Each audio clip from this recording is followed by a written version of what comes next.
अस्सलाम वालेकुम my dearest viewers, welcome back to my YouTube channel. अस्सलाम वालेकुम, कैसे हैं आप? होप सो ठीक होंगे। आज की मेरी इस वीडियो का टॉपिक जो है वो है calculation of energy of electron in net orbit, यानी कि नंबर ऑफ़ ऑर्बिट, यानी कि जिस ऑर्बिट में इलेक्ट्रॉन मौजूद है उस इलेक्ट्रॉन की एनर्जी के ऊपर बात करेंगे कि इलेक्ट्रॉन जो है वो उसके कितनी एनर्जी जो है वो पोजेस करता है। ठीक है, तो आपसे रिक्वेस्ट है कि अगर आपने रेडियस ऑफ हाइड्रोजन एटम की वीडियो अभी तक नहीं देखी तो मेरे इस वीडियो के डिस्क्रिप्शन में उसका लिंक मौजूद है, उसे आप देख लीजिएगा। फिर उसके बाद आपको ये डेरिवेशन सॉल्व करना बिल्कुल भी मुश्किल नहीं लगेगा। Thank you so much. अब हम चलते हैं। In any orbit of an atom the total energy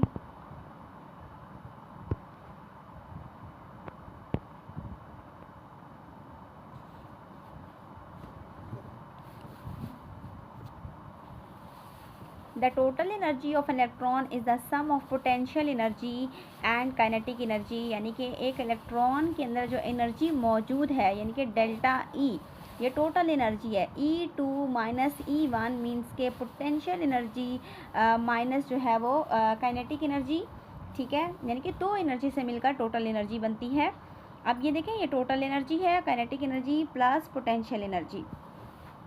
Potential energy is the work done in bringing the electron from infinity to a potential point at a distance, यानी कि infinity वो point जहाँ पर distance मतलब कि हम count नहीं कर सकते, बहुत दूर जो है वो इलेक्ट्रॉन की पोजीशन है। ठीक है, वहाँ पर पोटेंशियल एनर्जी क्या होती है? ज़ीरो होती है। Distance from our nucleus and can be calculated, उसे हम इस तरह से कैलकुलेट करेंगे। Potential energy is equal to work done, equal work done का फॉर्मूला क्या होता है? Minus force. माइनस का साइन क्यों लगाया है? क्योंकि इन्फिनिटी है और वहाँ पोटेंशियल एनर्जी क्या हो रही है? ज़ीरो हो रही है। डिस्टेंस बहुत ज़्यादा है, अनकाउंटेबल। मल्टीप्लाई बाय डिस्प्लेसमेंट, ये कौन सी फोर्स है? ये वही इलेक्ट्रोस्टैटिक फोर्स है। ठीक है, जो कि हमने रेडियस में कूलम्स लॉ के अकॉर्डिंग देखी थी। Potential energy is equal to minus ZE² upon 4 pi epsilon R square multiply by ये वाला आर आ जाएगा यहाँ पर। ठीक है, ये इलेक्ट्रोस्टैटिक फोर्स की मैंने इक्वेशन पुट कर दी और डिस्प्लेसमेंट को हम आर से शो कर रहे हैं। ठीक है, ये आर के साथ आर कैंसिल हो जाएगा, यहाँ सिर्फ एक आर रह जाएगा, तो ये मैंने इक्वेशन को सॉल्व कर लिया है। Here negative sign indicates that potential energy decreases when electron is brought from infinity to a point at a distance r, यानी कि देखिए वही वाली बात कि पोटेंशियल एनर्जी क्या हो रही है? डिक्रीजेज हो रही है। जब इलेक्ट्रॉन जो है इन्फिनिटी से रेडियस की तरफ बढ़ रहा होता है तो वहाँ पर आहिस्ता आहिस्ता एनर्जी जो है वो पोटेंशियल एनर्जी वो ज़ीरो से भी कम हो जाती है। Now total energy of electron is written as, उसको हम कैसे लिखेंगे? ये देखिए, ये काइनेटिक एनर्जी का फॉर्मूला है ½ mv² प्लस और नेगेटिव ये हमारे पास पोटेंशियल एनर्जी का फॉर्मूला है, इसे मैंने यहाँ पर पुट कर लिया है। Plus minus minus same as it is, दोबारा से इक्वेशन में कॉपी कर लूँगी।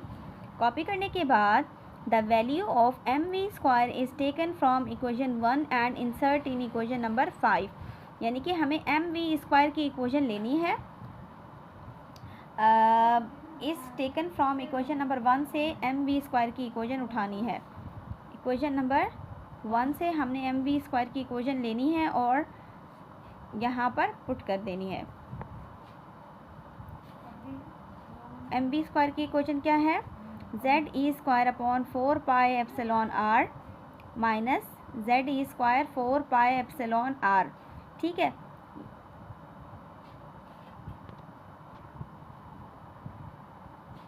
यहाँ पर मैं आपको बता देती हूँ कि mv² की इक्वेशन किस तरीके से आएगी। ठीक है, Fe यानी कि electrostatic force is equal to Fc यानी कि सेंट्रीफ्यूगल फोर्स।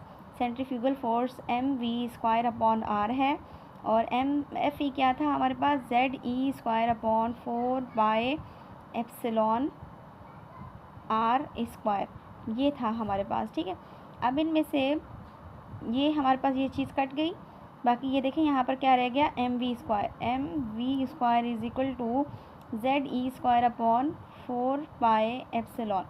अब ये mv² का आंसर है। ठीक है, इस एम वी स्क्वायर के आंसर को हम लोगों ने यहाँ पर पुट कर लिया है।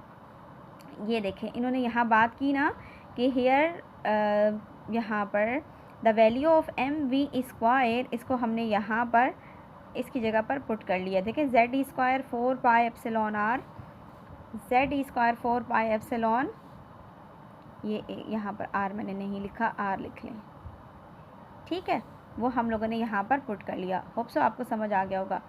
पुट करने के बाद हम लोगों ने क्या करना है, ये देखें, 4 2 ज़ा 8, ये क्या हो जाएगा 8, जेड ई इसके साथ मल्टीप्लाई होगा, वापस से जेड ई स्क्वायर आ जाएगा। यहाँ पर थोड़ी सी कैलकुलेशन है एलसीएम की। देखिए, मैं आपको एलसीएम लेना बताती हूँ, जो कि इक्वेशन थी E is equal to half to Z E square divided by 4 pi epsilon R minus Z E square 4 pi epsilon R, ठीक है। अब देखिए बच्चों, हम लोगों ने क्या करना है, एलसीएम लेना है। ये जो 1/2 है, इसके साथ मल्टीप्लाई हो रहा है, Z E square divided by ये दोनों मल्टीप्लाई होंगे, 4 2 ज़ा 8 pi epsilon R minus Z E square upon 4 pi epsilon R. अब हम इन दोनों में से 4 और 8 कैल्शियम लेने जाएंगे, तो मेरे पास क्या आएगा, 8 आएगा, 4 पाई एप्सिलॉन आर, ये एलसीएम आ जाएगा। अब इसके टेबल में ये चीज़ कितनी बार आएगी, 1 टाइम आएगी, तो 1 को मैं यहाँ मल्टीप्लाई करूँगी, तो यहाँ क्या आ जाएगा, जेड ई स्क्वायर माइनस, इसके टेबल में ये 8 कितनी बार आएगा, 2 बार, इस 2 को मैं यहाँ मल्टीप्लाई करूँगी, तो क्या आ जाएगा, 2 जेड ई स्क्वायर आ जाएगा। कॉमन मैथ है, तो 2 में से 1 माइनस करेंगे तो हमारे पास क्या आ जाएगा, minus Z E square divided by 8 pi epsilon R, ठीक है। ये चीज़ हमारे पास आ गई, किसकी इक्वेशन, एनर्जी की।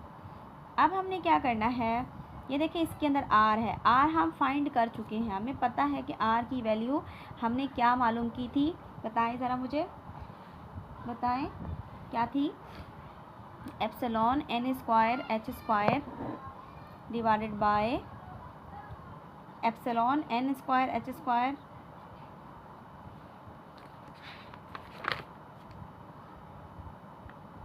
Z pi M E square, ठीक है। ये हमारे पास रेडियस की इक्वेशन है, इसे हमने क्या करना है, इसके अंदर पुट करना है, द वैल्यू ऑफ आर यानी कि radius put into equation number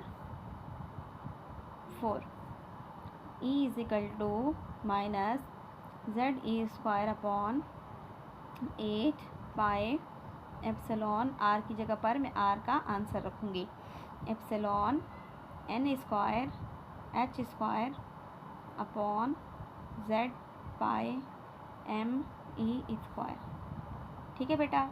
अब हमने क्या करना है, ये देखें ई का ई आ गया, ये इसके साथ मल्टीप्लाई फॉर्म में है, ठीक है, मतलब यहाँ तो डिवाइड है ना, इसके साथ ये मल्टीप्लाई हो रहा है। जब ये चीज़ डिवाइड में इसको मुझे मल्टीप्लाई में लेके जाना है, तो ये चीज़ ऊपर चली जाएगी, ये चीज़ ऊपर चली जाएगी और ये चीज़ नीचे आ जाएगी। कैसे करेंगे, मैं करके दिखाती हूँ, minus Z E square upon 8 pi epsilon, ठीक है, 8 पाई एप्सिलॉन आर, और फिर उसके बाद multiply Z pi M E square divided by epsilon, अब ये चीज़ वही नीचे एन स्क्वायर एच स्क्वायर। यहाँ तक बात क्लियर है बच्चों। अब सिंपल हम लोगों ने यहाँ पर मल्टीप्लाई करना है, जो चीज़ें कैंसिल हो रही हैं वो कैंसिल हो जाएंगी और जो मल्टीप्लाई हो रही हैं वो मल्टीप्लाई हो जाएंगी। यहाँ पर तो फ़िलहाल कोई कैंसिल होता हुआ मुझे दिखाई नहीं दे रहा, तो मैं क्या करूँगी, मल्टीप्लिकेशन स्टार्ट करूँगी, ऊपर वाली चीज़ों को ऊपर वालों के साथ। जेड को जेड से मल्टीप्लाई किया, ठीक है, माइनस जेड स्क्वायर, मल्टीप्लाई में पावर प्लस होती है, ई को ई के साथ मल्टीप्लाई किया, ई 4 पाई का पाई एम का एम, ठीक है, यही चीज़ें थी, डिवाइडेड बाय नीचे 8 का 8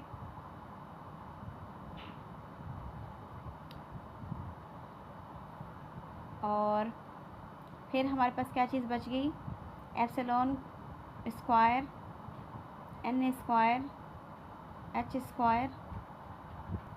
यहाँ देखिए बच्चों, ये आर की जगह पर हम लोगों ने आर की वैल्यू पुट कर ली थी, ठीक है। फिर हम लोगों ने क्या किया कि ये डिवाइड था, हम लोगों ने इसे रेसिप्रोकल किया, ये डिवाइड था, ऊपर जाके मल्टीप्लाई हुआ, एज इट इज़ इक्वेशन को हम लोगों ने लिख दिया, ठीक है। माइनस जेड स्क्वायर भी आपके पास वैसे ही आ गया, ये चीज़ ऊपर जाके मल्टीप्लाई हुई, बाकी आपके पास ये वैल्यू भी ऐसे ही आ जाएगी और ये वैल्यू भी इज इट इज़ आ जाएगी।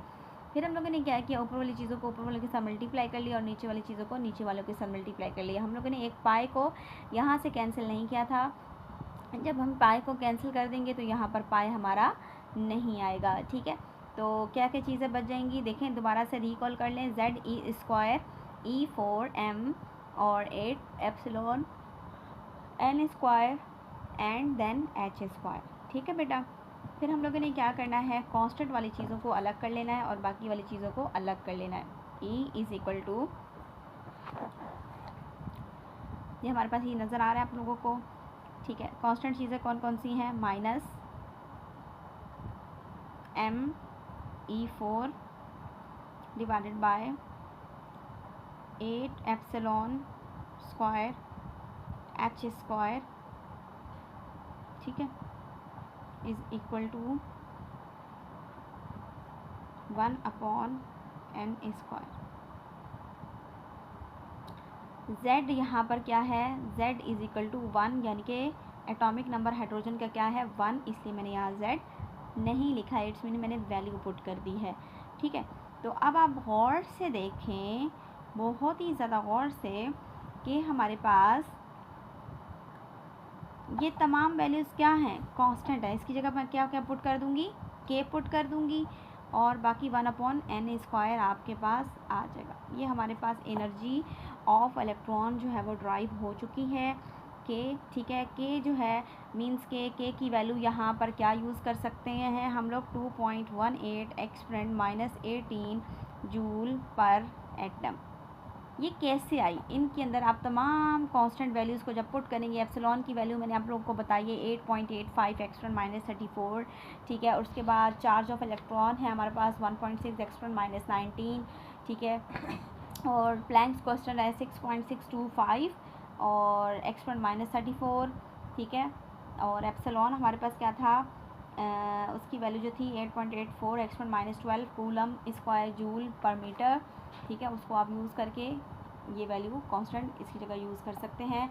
एन क्या है हमारे पास, नंबर ऑफ़ शेल्स है, उनका स्क्वायर लेंगे तो आपके पास एनर्जी आ जाएगी। जिस ऑर्बिट की भी आपने फाइंड करनी है कि इस ऑर्बिट में कितने नंबर ऑफ़ इलेक्ट्रॉन्स मौजूद हैं।